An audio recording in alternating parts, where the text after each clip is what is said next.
அனைத்து நல்லுள்ளங்களுக்கும் என் அன்பான வணக்கங்கள். நான் உங்கள் இந்துமதி உதயகுமார். இன்னைக்கு நாம திரு நா பார்த்தசாரதி அவர்கள் எழுதிய சிறுகதையை தான் பார்க்க போறோம். கதையின் பெயர் நினைவில் நின்றவள். இப்போ வாங்க கதைக்குள்ள போகலாம். நினைத்து பார்த்தால் அது ஒரு கனவு போலத்தான் எனக்கு தோன்றுகிறது. நினைக்க வேண்டிய அவசியம் நினைக்காமலே இருந்து விட்டால் என்ன? இருக்க முடியவில்லையே. நான் என்ன செய்வேன்? உள்ள நினைவிலோர் கள்ளம் புகுந்திடில் உள்ள நிறைவாகுமோ? உள்ளம் நினைவுகளில் பொங்கும் போதெல்லாம் அந்த அழகிய முகம் திரைச்சீலையில் எழுதி தொங்குவிட்ட ஓவியம் போல் தென்படுகிறதே. அந்த ஓவியத்தை நான் எப்படி அழிப்பேன்?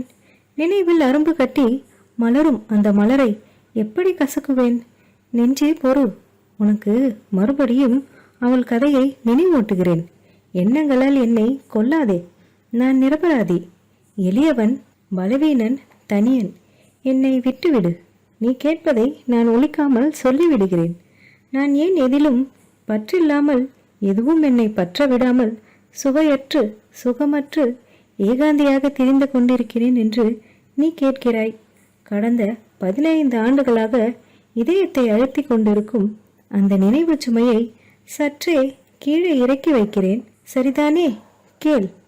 அவளை சந்திக்க நேர்ந்தது ஒரு வினோதமான கதை போல நினைவில் தங்கியிருந்தது. நீலாம்பூர் மலைப்பகுதியில் யானைகளை பிடித்து பழக்கும் ஒரு கம்பெனியில் வேலை பார்த்து வந்தேன். அப்போது எனக்கு 23 வயது. மலைவாழ்வும் விறுவிறுப்பு நிறைந்த யானை பிடிக்கும் தொழிலும் மனதுக்கு பிடித்தவையாய் அமைந்திருந்தன. உடன் வேலை பார்த்தவர்கள் எல்லாரும் மலையாளிகள். அளவற்ற அன்புடன் என்னிடம் பழகினார்கள். கம்பெனி கட்டிடங்களுக்கு அருகில் உள்ள அறை ஒன்று நான் இருப்பதற்காக கொடுக்கப்பட்டிருந்தது. தனி ஆளாக இருந்தாலும் குடும்பங்களோடு வசித்து வந்த மலைநாட்டு நண்பர்களின் உதவி வேண்டிய போதெல்லாம் குறைவின்றி கிடைத்து வந்தது.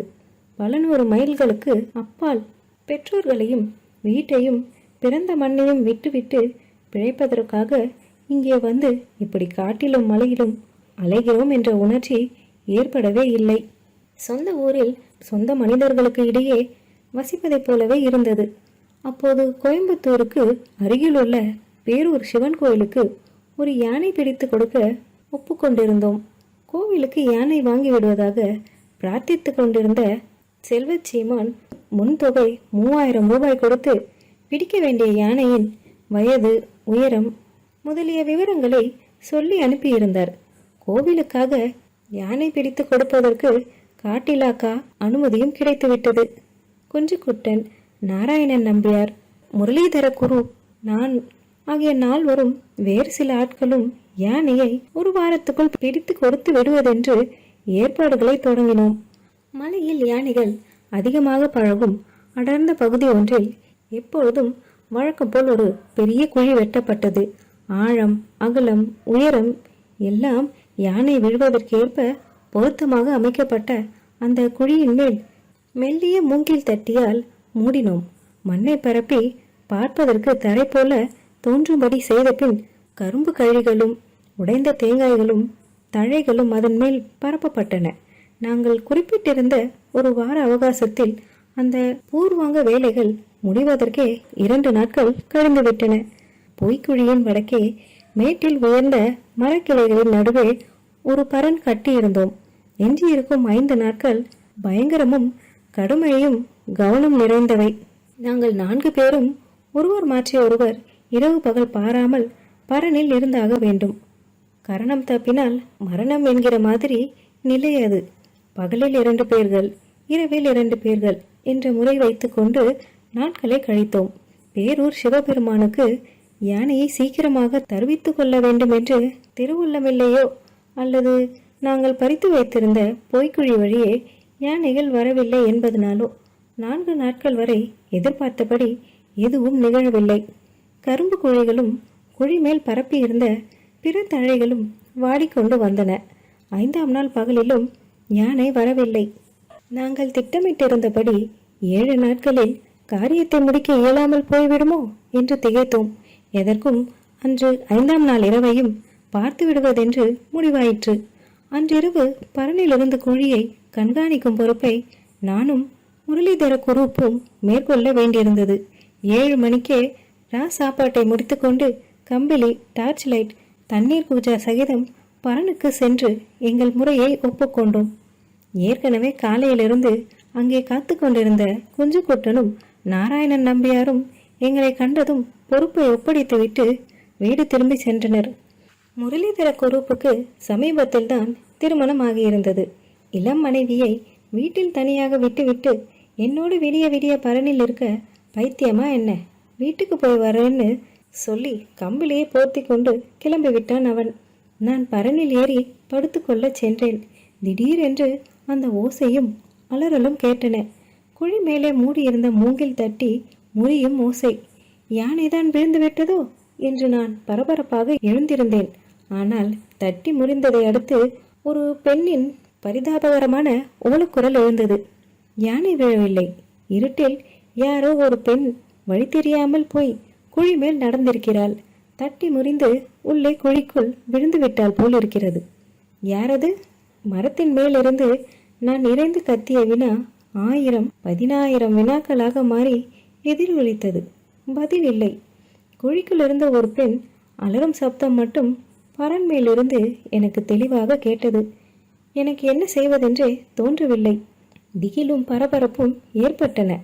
நான் கீழே இறங்கி பார்க்காவிட்டால் குழிக்குள் அகப்பட்டு கொண்டவள் அங்கேயே கதறி பயந்து உயிரை விட்டு விடுவாளோ என்று திகைத்தேன். ஒரு கையில் டார்ச் லைட்டையும் இன்னொரு கையில் கயிற்று சுருளையும் எடுத்துக்கொண்டு பரனிலிருந்து கீழ் நோக்கி தொங்கும் கயிற்று ஏணி வழியே இறங்கினேன். மனதில் என்னென்னவோ எண்ணங்கள் குழம்பின. உடலில் சிறிது நடுக்கம் ஏற்பட்டது. அந்த இருளில் அம்மாதிரி மலைப்பகுதியில் கீழே நிற்பதானால் எந்த வினாடியிலும் அபாயம் ஏற்படலாம். மிருகங்கள் பழகுகிற இடம். ஆனால் அதற்கு ஒரு அப்பாவி பெண்ணை குழிக்குள்ளேயே தவிக்க விடுவதா? நான் வேகமாக நடந்து குழி அருகே சென்றேன். வடக்கு ஓரமாக தட்டி முறிந்து இடைவெளி தெரிந்தது. கையில் இருந்த டார்ச் லைட்டை அமுக்கினேன். அப்பப்பா, அதை அமுக்குவதற்குள் கை நடுங்கிய நடுக்கம் சொல்லி முடியாது. விளக்கு ஒளி குழியின் இருண்ட பகுதியில் வட்டமாக படிந்தது. நான் மங்கலான ஒளியில் அவளை ஓரிரு கணங்கள் உற்று பார்த்தேன். கரிய நெடுங்கண்கள், புருவங்கள், அவை மன்மதன் வளைக்கின்ற வில்லோ என தோன்றின. செம்பவழ இதழ், அழகிய நுனியுடன் கூடிய சிறிய நாசி, நெளி நெளியாக சுருளோடு இருந்த கருங்கூந்தலுக்கும் அந்த மதிமுகத்துக்கும் தான் எவ்வளவு பொருத்தம்! சந்திரனை கருநாகம் கவ்வினது போல கொடி உடலுக்கு ஏற்ற ஒற்றை நாடியான தோற்றம். யானைக்காக வெட்டிய பள்ளத்தில் இப்படி ஒரு அழகியை பிடிக்கப் போகிறோம் என்று சொப்பனத்திலாவது எதிர்பார்க்க முடியுமா? ஐயோ, இந்த குழிக்குள்ள பயமாக இருக்கிறதே. என்னை காப்பாற்ற மாட்டீர்களா? நீங்கள் யாராயிருந்தாலும் சரி, உங்களுக்கு புண்ணியமாய் போகிறது. அவள் மறுபடியும் ஓலமிட ஆரம்பித்து விட்டாள். சத்தம் போடாதே, உன்னை காப்பாற்றத்தான் வந்திருக்கிறேன். இதோ இந்த கயிற்றை உள்ளே விடுகிறேன். 2 கைகளாலும் கயிற்று நுனியை இழுக பிடித்துக்கொள் என்று மேலிருந்து உரத்த குரலில் பதில் கூறிக்கொண்டே கயிற்று சுருளை அவிழ்த்து விட்டேன். அவள் கயிற்றை இறுக பிடித்து கொண்டாள். எப்படியோ அவளை மேலே தூக்கிவிட்டேன். அப்போது பக்கத்தில் மரங்கள் முறிப்படுகிற ஓசை கேட்டது. நான் திடுக்கிட்டேன். பெண்ணே, நீ யாராக இருந்தாலும் சரி, இனி ஒரு வினாடி கூட தரையில் நின்று கொண்டிருக்க கூடாது. யானைகள் மந்தை மந்தையாக வந்து போகிற இடம் இது. அதோ கேட்டாயா ஓசையை? உயிரின் மேல் ஆசை இருந்தால் வந்துதான் ஆக வேண்டும், வேறெங்கும் போக முடியாது என்று அவளை நோக்கி கூறிவிட்டு பரனில் ஏறுவதற்கு ஓடினேன். அவளும் என்னை பின்பற்றி ஓட்டமும் நடையுமாக வந்தாள். பழக்கத்தின் காரணமாக கயிற்று ஏணியில் வேகமாக ஏற முடிந்தது என்னால். அவள் எப்படி ஏறுவதென்று தெரியாமல் தயக்கமும் திகைப்பும் அடைவதைக் கண்டு, ஆபத்துக்கு பாவமில்லே, வேறென்ன செய்வது? உன் வலது கையை இப்படி கொடு, நான் பிடித்து மேலே தூக்கி விடுகிறேன் என்றேன். சொல்லும் போதே என் வார்த்தைகளை அவள் தவறாக எடுத்துக்கொள்ளக்கூடாதே என்ற பயத்துடன் தான் நான் சொன்னேன். அவள் தயங்கி நின்றாள். இப்படி நின்றால் நின்று கொண்டே இருக்க வேண்டியதுதான். என்னையும் மேலே போக விடாமல் நீயும் வராமல் இப்படி ஊமையாய் நின்றால் என்ன அர்த்தம் என்று கண்டிப்பான குரலில் அதட்டினேன். வெண்ணிற தந்தத்தில் கடைந்தெடுத்தது போன்ற அந்த வழக்கை உயர்ந்தது. அந்த இரவில் நான் ஒரு கனவை கண்டு கொண்டிருக்கிறேனோ என்று சந்தேகமாய் இருந்தது. ஆனால் கனவல்ல, உண்மையில் ஓர் அழகிய பெண்ணின் கை என் கையோடு பிணைந்த நிகழ்ச்சி மெய்யாகவே நடந்தது. பொய் இல்லை, கற்பனை இல்லை, புனைவும் இல்லை.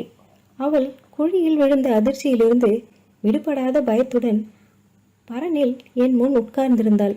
கம்பளியை கொடுத்தேன். இந்தா போர்த்திக்கொள், குளிர் அதிகமாக இருக்கும் என்றேன். வாங்கிக் கொள்ள மறுத்துவிட்டாள். யார் நீ? எதற்காக இங்கு வந்தாய் என்று கேட்டேன். அவளுக்கு சரியாக தமிழ் பேச தெரியாததால் மலையாளத்தில் தன்னை பற்றி கூறினாள். கூறும்போதே துயரம் தாங்காமல் நன்னடுவே விம்மி அழத் தொடங்கினாள். முழுவதையும் கேட்டு முடித்த போது அந்த பெண்ணின் சோக கதை என் உள்ளத்தை உருக்கியது. இப்படியும் ஒரு துயரக்கதை வாழ்வில் புனைந்திருக்குமா என்று ஏங்கினேன்.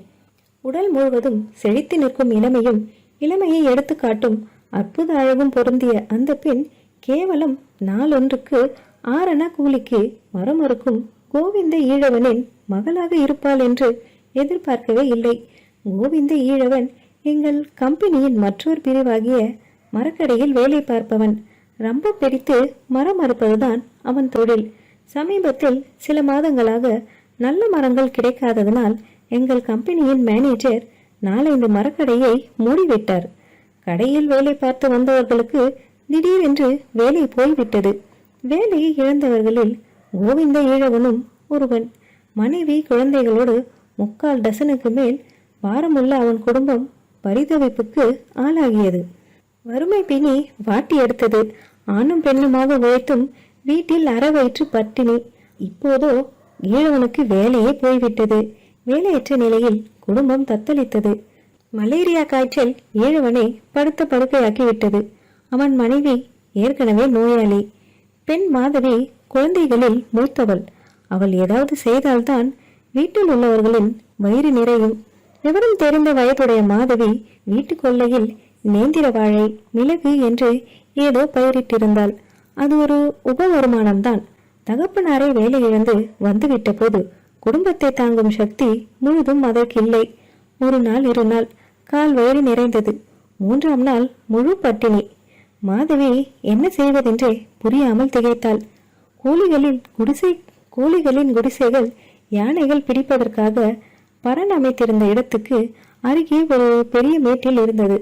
2-3 நாட்களுக்கு முன் யானை பிடிப்பதற்காக பொய்க்குழி வெட்டி அதன் மேல் கரும்பு கழிகள், பெரிய கொப்பரை தேங்காய் மூடிகள் இவற்றையெல்லாம் பரப்புவதை மாதவி பார்த்திருந்தாள். அந்த தடித்த கரும்பு கழிகளில் ஒன்றையாவது சாப்பிடுவதற்கு கிடைத்தால் எவ்வளவு நன்றாக இருக்கும் என்ற ஏக்கம் கூட அவளுக்கு ஏற்பட்டது. குடிசை வாசலில் நின்றபடியே பரப்பியிருந்த கரும்பு, தேங்காய் மூடிகள் ஆகியவற்றையெல்லாம் வெகு நேரம் நாவில் நீர் ஊற பார்த்து கொண்டிருப்பது 2 நாட்களாக அவள் வழக்கமாகிவிட்டது. இரவு 8 மணிக்கு மேல் பரனில் யானைக்காக காத்து கொண்டிருப்பவர்களும் உறங்கிவிடுவார்கள் என்பது அவளுக்கு நன்றாக தெரியும். அன்றிரவு எப்படியும் அந்த கழிகளில் ஓரிரு கழிகளையும் தேங்காய்களில் சிலவற்றை எடுத்து ருசி பார்த்து விடுவதென்று தீர்மானித்து விட்டாள். தாய், தகப்பன், குழந்தைகள் யாவரும் தூங்குகிற வரை அவள் தூங்காமல் காத்திருந்தாள். பசிக்கும் ஆசைக்கும் தூக்கம் ஏது? 8:30 மணி சுமாருக்கு நெஞ்சில் துணிவை வரவழைத்து கொண்டு அடிமேல் அடி எடுத்து வைத்து நடந்தாள். பொய்ப்பள்ளம் இருந்த இடத்துக்கு அவசரமாக வந்தாள். வயிற்றில் பசியும் நாவில் நேருமாக நடந்து வந்த அவளின் மிகுந்த ஆத்திரத்தினாலும் இருளில் தடம் தெரியாததினாலும் ஒரு பெருந்துன்பத்தில் தானாகவே அகப்பட்டு கொண்டு விட்டாள். இவ்வளவு அழகான பெண்ணா வயிற்றின் பசிக்கும் நாவின் துருதுருப்புக்கும் அடிமைப்பட்டு இந்த வெட்கக்கேடான காரியத்தை செய்ய முன்வந்தாள் என்று நினைத்து வியந்தேன். வானுலகிலிருந்து வழி தவறி வந்த மோகினி போல் இருட்டில் என் எதிரே பரன் மேல் உட்கார்ந்திருந்தாள் மாதவி. மாதவி, வெறும் கரும்புக்கும் தேங்காய்க்கும் ஆசைப்பட்டா இதை செய்தாய்? என்ன அசட்டுத்தனம்! உயிருக்கு உலை வைக்கும் பிரதேசத்தில் இருட்டில் தனியே வரலாமா என்று கேட்டேன். என் கேள்விக்கு பதில் இல்லை. விம்மி விம்மி அழும் ஒலி கேட்டது. அழாதே மாதவி, பரனில் நிறைய இடம் இருக்கிறது.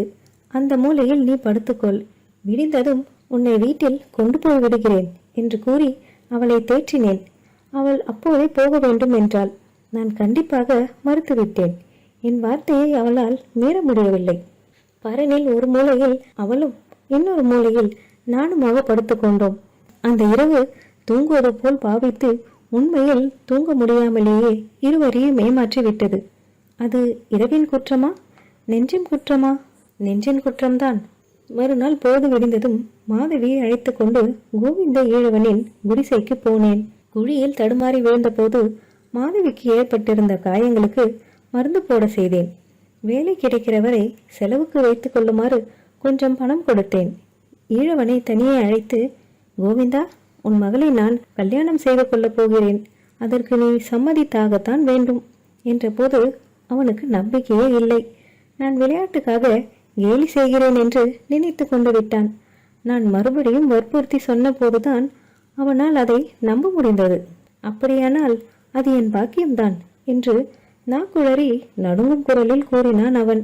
என் மனம் குளிர்ந்தது. அந்த அழகி இதழ் விளிம்பு அசைய ஒரு நாண புன்னகை புரிந்தாள். அடுத்த வாரம் வைக்கத்தப்பன் கோவிலில் எங்கள் திருமணம் நடக்கும். அதன்பின் இந்த புன்னகைக்கும் இதன் பிறப்பிடமான சௌந்தரிய உடலுக்கும் நான் தான் சொந்தக்காரன் என்று மகிழ்ச்சியால் துள்ளியது என் மனம். ஐயா, உங்களாலேயே மூழ்கி கொண்டிருந்த என் குடும்ப படகு சுகமாக கரையேறுகிறது என்று நன்றி பெருக்கோடு எனக்கு வந்தனம் செலுத்தினான் கோவிந்த ஈழவன். ஈழவா, உன் மாதவிக்கு இருக்கிற அழகுக்கு அது மட்டுமா நடக்கும்? இதைவிட பெரிதாக நடந்தாலும் வியப்பில்லை என்றேன். பிரம்மச்சாரி கட்டைக்கு அதிகம் செலவு எது? வாங்கின சம்பளத்தில் நான் ஒரு 500 மிச்சப்படுத்தி வைத்திருந்தேன். கோவிந்தனின் ஏழ்மையை உத்தேசித்து கல்யாணத்துக்கு முன் கொடுக்கும் பரிச பணம் போல 200 ரூபாயை அவனுக்கு கொடுப்பதென்று தீர்மானித்திருந்தேன். அவன் அப்படி எதுவும் வேண்டுமென்று வாய்த்திறந்து கேட்கவில்லை. ஆனால் நானாகவே கொடுப்பதென்று முடிவு செய்துவிட்டேன். அதனால் நாளை சாயங்காலம் கொஞ்சம் பணம் கொண்டு வந்து தருகிறேன், வாங்கி வைத்துக்கொள் என்று சொல்லிவிட்டு அங்கிருந்து புறப்பட்டேன். நான் தங்கியிருந்த அறை பாதுகாப்புக்கு குறைவான இடம். ஆகையால் சம்பளத்தில் மிச்சப்படுத்தியிருந்த பணத்தை எங்கள் கம்பெனி மேனேஜரிடம் கொடுத்து வைத்திருந்தேன். பணம் வேண்டுமானால் இப்போது அவரிடம் போய்தான் கேட்க வேண்டும். ஆனால் சந்தர்ப்பம் அவரிடம் போக முடியாதபடி இருந்தது. 10-12 நாட்களுக்கு முன் மலேரியா காய்ச்சலில் அவருடைய மனைவி காலமாகிவிட்டாள். 57 வயதில் 4 குழந்தைகளோடு தனியாக விடப்பட்ட அவர் ஒரே கவலையில் தத்தளித்து கொண்டிருந்தார். வீட்டில் இருந்து வெளிவருவதே இல்லை. தூக்க மிகுதியினால் வேளா வேலைக்கு சாப்பிடாமலும் தூங்காமலும் வீட்டிலே கிடக்கும் அவரிடம் இப்போது போய் பணம் கேட்பது பொருத்தமான காரியமில்லை என்று தயங்கினேன். கடைசியில் சக தொழிலாளி நாராயணன் நம்பியார் 200 ரூபாய் கொடுத்தான். என் கவலையும் பிரச்சனையும் தீர்ந்தன. மறுநாள் மாலை பணத்தோடு ஈழவனை போய் பார்க்க சென்றேன். இந்தா பணம் ஈழவா, வருகிற ஞாயிற்றுக்கிழமை வைக்கத்தப்பன் கோயில்ல கல்யாணம். வேண்டிய ஏற்பாடுகளை எல்லாம் நானே செய்து விடுகிறேன், வாங்கிக் கொள் இதை. என் பணத்தை ஈழவன் வாங்கிக் கொள்ளவில்லை. அவன் முகத்தில் மலர்ச்சியை காணும். நான் திகைத்தேன். ஏன், பணம் வேண்டாமா உனக்கு? அது இல்லை, வந்து இல்லாவிட்டால் பின்ன என்ன? மத்தியானம் நம்ம மேனேஜர் சார் இங்கே வந்திருந்தாரு. மேனேஜரா? அவர் எதற்காக இங்கே வர வேண்டும்? என்ன காரியமாக வந்திருந்தார்? அவர் வந்திருந்த போது இங்கே குடிசை வாசல்ல மாதவி புடவை துவைத்து கொண்டிருந்தது. அப்புறம் இது யாரு என்று கேட்டார். என் மூத்த பெண் மாதவி என்றேன். கல்யாணம் கட்டி கொடுத்துட்டியா இல்லையா என்று கேட்டார். இல்லை, இனிமேதான் கட்டி கொடுக்கணும் என்றேன். அவர் கொஞ்ச நேரம் யோசித்து கொண்டிருந்தார். திடீரென்று நானே கட்டிக்கிறேன், கொடுப்பியா என்றார். நான் அவருக்கு என்ன பதில் சொல்வதென்று தயங்கி கொண்டிருந்த போது, கோவிந்தா, எனக்கு இவளை மிகவும் பிடித்திருக்கிறது, இந்த பணத்தை வைத்துக்கொள் என்று 500 ரூபாயை என் கையில் திணித்து விட்டார். நான் பதில் பேச முடியலங்க. சும்மா தயங்காதே, கல்யாணமானதும் நீதான் மரக்கடையில் மேஸ்திரி. வர வெள்ளிக்கிழமை குருவாயூர்ல கல்யாணம். எல்லா ஏற்பாடும் நான் செய்து விடுகிறேன் என்று சொல்லிவிட்டு போய்விட்டார். பூமி, வானம், திசை, திருக்கோணம் எல்லாம் இடிந்து என் மேலே விழுந்து அமுக்குவது போல இருந்தது எனக்கு. ஈழவன் என் முன்தான் நின்று கொண்டிருந்தான். அவனை நான் என்ன செய்ய முடியும்? அவன் என்னை விட ஏழை, நானோ மேனேஜரை விட ஏழை. ஈழவனின் குடிசை வாசலில் நான் முதல் நாள் கொடுத்து விட்டு போயிருந்த கரும்பின் சுவைத்து துப்பிய சக்கைகள் சிதறி கிடந்தன. அவை என்னை பார்த்து சிரித்தனவா, அல்லது விதி உன் ஆசையையும் இப்படித்தான் கடித்து துப்பிவிட்டது என்று கூறாமல் கூறினவா? பணம் உள்ளவர்களுக்கு ஆசையையும் ஏழைகளுக்கு அழகையும் படைத்த பிரம்மாவின் முகத்தில் கரியை பூச துடித்தன என் கைகள். ஆனால் முடிகிற காரியமா அது? அன்று குழியிலிருந்து ஒருத்தையை காப்பாற்றினேன். இன்று நானே குழியில் விழுந்து விட்டேன். என் அருமை உள்ளமே, இதுதான் அந்த கதை. எண்ணமும் நானும் ஓயாமல் எவளை பற்றி எண்ணுகிறோமோ அவள் இப்போது ஒரு கம்பெனியின் மேனேஜருக்கு மனைவி. ஆனால் நினைவளவில் பார்க்கும்போது அவள் அந்த மகா சௌந்தர்யவதி இன்னும் இப்பொழுதும் இந்த வினாடி வரை எனது நினைவில் நிலையாக இடம்பெற்றுவிட்டாள். காலம் 15 வருஷ மலர்களை உதிர்த்து விட்டது. என் நினைவை மட்டும் யாராலும் முதிர்க்க முடியவில்லை. காலம் மட்டும் என்ன, காலத்தை ஆட்டி வைக்கும் மூலத்துக்கும் மூலமான விதி நினைத்தாலும் என் நினைவை அழிக்க முடியாது. என் நினைவு என்னுடன் தான் அழிய வேண்டும். கதை முற்றும். என்ன நண்பர்களே, இந்த கதையை கேட்டிங்களா? இவ்வளோ அழகான ஒரு காதல் கதை. அவர் மட்டும் இல்லை, ஆனால் அதே நேரத்தில் இவ்வளோ சோகமான ஒரு கதை. இந்த முடிவை நிச்சயமாக யாரும் எதிர்பார்த்துருக்க மாட்டோம். அவருக்கு இந்த நிலைக்கு காரணம் அவரே சொல்லியிருக்கார், பணம் தான். பணம் 10 செய்யும், இருக்கிறவங்களுக்கு. இல்லாதவங்களுக்கு அந்த 10 செய்ய வைக்கும். அப்படித்தான் அந்த ஏழையும் மனசு இல்லைனாலும் அந்த வயசான ஒருத்தருக்கு அவர் பெண்ணை கொடுத்து ஆகணும். காரணம் வறுமை. அதை ஏன்னு தட்டி கேட்க முடியாத ஒரு சூழ்நிலையில தான் இவரும் இருக்கார். காரணம் இவரும் அவர் கீழே வேலை பார்க்குற ஒருத்தர். அவரை எதிர்த்து இவரால் எதுவும் செய்ய முடியாது. மீறி செஞ்சால் வேலை இருக்காது. அதன் பிறகு அவருடைய நிலைமை இங்கே மூலாதாரமாக இருந்து எல்லா வேலையும் பார்க்குறது பார்த்திங்கன்னா பணமாக தான் இருக்குது. எது எப்படியானாலும் அவருடைய மாதவியை அவர் இன்னும் மறக்கலை. 15 வருஷம் ஆன பிறகும் அவங்களோட நினைவு இன்னும் அவருக்குள்ளே இருந்துட்டுருக்கு. அவருடைய இதுதான் எவ்வளோ உன்னதமான காதல், அன்புன்றது நம்ம கண்டிப்பாக உணரணுங்க. அவர் சாகிற வரைக்கும் அவருடைய மாதவி அவருடைய மனசில் ஒரு தேவதையாக தான் வாழ்ந்துட்டுருப்பாங்க. சரி நண்பர்களே, இந்த பதிவோட இந்த கதையை நம்ம முடிச்சுக்கலாம். இந்த கதை உங்களுக்கு பிடிச்சிருந்தா லைக் பண்ணுங்கள், ஷேர் பண்ணுங்கள். இது மாதிரி பல நல்ல கதைகளுக்கு நம்ம சேனலை சப்ஸ்கிரைப் பண்ணிக்கோங்க. இதே மாதிரி வேறொரு கதையுடன் நான் உங்களை மீண்டும் சந்திக்கிறேன். அதுவரையில் நன்றி.